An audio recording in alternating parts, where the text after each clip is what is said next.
Welcome, everybody, to this edition of Attention Talk Video. I'm your host, Attention Coach Jeff Copper, and we're here at the 2012 Annual CHAD Conference, 25 Years of Making a Difference. And with us, not in our virtual studio, actually our makeshift studio is Elaine Taylor-Kloss. She's part of Impact ADHD. Welcome to the show, Elaine. Thank you. By the way, everybody, we're just to know we're sporting our new timer watch out here to kind of time the show here. So if you haven't done so, you should check these things out. It's really good. It's going to help me keep track of the time that we've got here. It's a great tool. It is. Today, Elaine, Impact ADHD does a lot of coaching of parents to coach their kids, or actually kind of manage their kids a little bit. And today I just wanted, if you could share a few tips that you have to give everybody a little bit of a feel of what it looks like. And I know you've got a thing that you call Get It, Got It Good to help kids remember. Can you tell us about that? Yeah, I love it. Get It, Got It Good is a technique that we use when we want to make sure when we've asked our kids to do something that they actually are set up for success in following through with it, because sometimes just because they say yes doesn't mean they actually processed what they heard.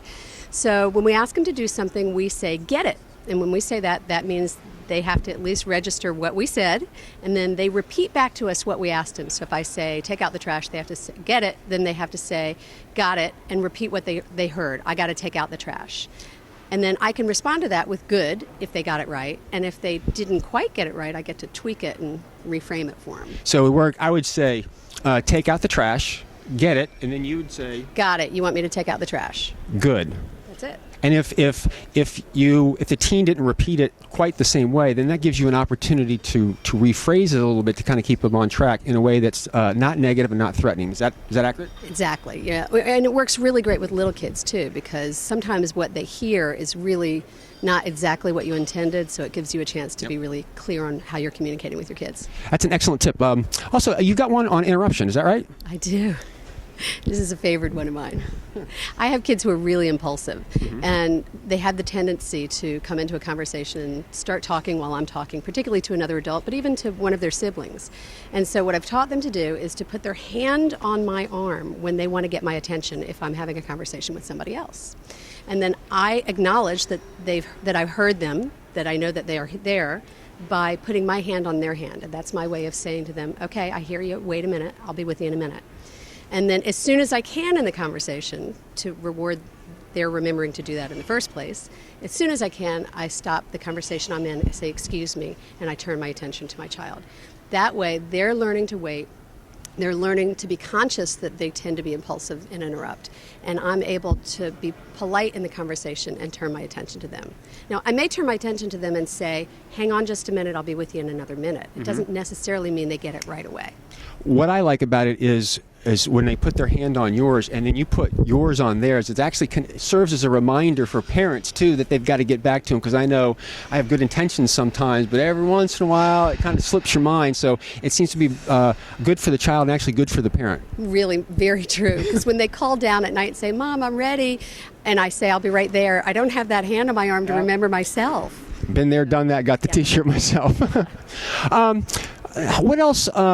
What other tips do you have as for kids when they come home and they've had a tough day or they've been complaining? So I think sometimes we really need to listen to our kids more instead of jumping right into fix-it mode. You know, the kids come home and we don't want them to be unhappy, so we start saying, well, why didn't you do that? Or what if you do that? And sometimes they just need to vent, just like we do. They need to get it out. So the best tool for that, this coaching question called what else? And it really works, is when the kid comes home and says, so-and-so happened on the playground today. All I'll look at them is say, really? Oh, I'm sorry. What else happened today? And then something else will come, and what else? And just keep asking that simple little question, what else? Until they're sort of spent complaining. And often, that's all you need to do. It's interesting because as soon as you start talking about it, I recall you're a Coach Training Institute trained coach as well, right? I am indeed, yes. And one of the techniques I remember that we talked is when you're on a coaching call and you get a phone call and maybe somebody had a really bad day, or maybe they almost got in an accident beforehand, is actually like let them vent, like just say, yeah, you got 2 minutes and just go and prompt them to really get it out of their system. And it's fun because sometimes you'll give them 2 minutes and they're done in a minute and a half. Exactly. And they get it out of their system. It sounds like this is a very similar technique. It's the same thing. It's a coaching skill called clearing, actually. And sometimes I'll look at my kids and say, okay, you got 2 minutes. Get it out, get it all out, and I'll try to help them come up with all that. And, you know, I will say one more thing. A lot of us as parents don't want our kids to see the negative, and we don't want them to feel bad. And That's just who they are. And kids need to get the bad stuff out so that they can sort of shift their focus at the end of the day and start their evening fresh. I think that's a really, really good tip. And I think we got one more tip, and that is shifting control to your teen, which just sends it sends a fur up the back of my neck. But tell us about this one. Well, I think there's sort of two components to this. When our kids are young, we're really accustomed to telling them what to do and directing them. And as they get older, we have to remember to begin to release that control. And one of the ways to do that is to give the kids the last word. And we've talked about this before. Yep. Just, when we have a conversation with them, maybe we're setting a decision and they disagree with it, that's fine. Once you're clear and firm on what your decision is, whatever else they want to say after that is fine. Don't go back afterwards and correct them just one more time. Just let it lie. Let them finish the conversation. And another piece to this that's sort of maybe more positive is with teenagers is to try to be available to talk to them when they want you to be available. And that's hard for us as parents because we tend to want to go to sleep before they do. But really, when they're beginning to think about things and process things, may be at a really inopportune time for us.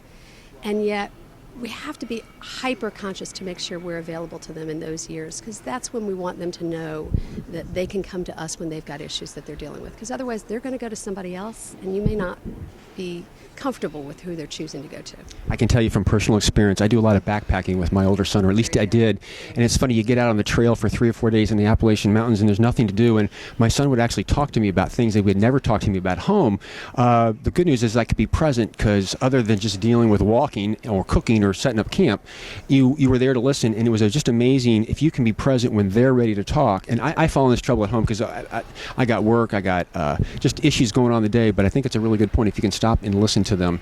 And the tip of letting them express themselves and sometimes getting the last word, because I know I had an interview last July the 4th with a teen who was named nameless, who said the teen is not allowed to have the last word. And what was interesting to me after it was over with, the question was who did I let have the last word? So if you want to know the answer to that, you're going to have to go to Attention Talk Radio to find out. But I thought it was a very big learning for me and pretty powerful. So Elaine, I thank you very much for coming on. For those that want to learn a little bit more about Impact ADHD, they just go to impactadhd.com. That's impactadhd.com.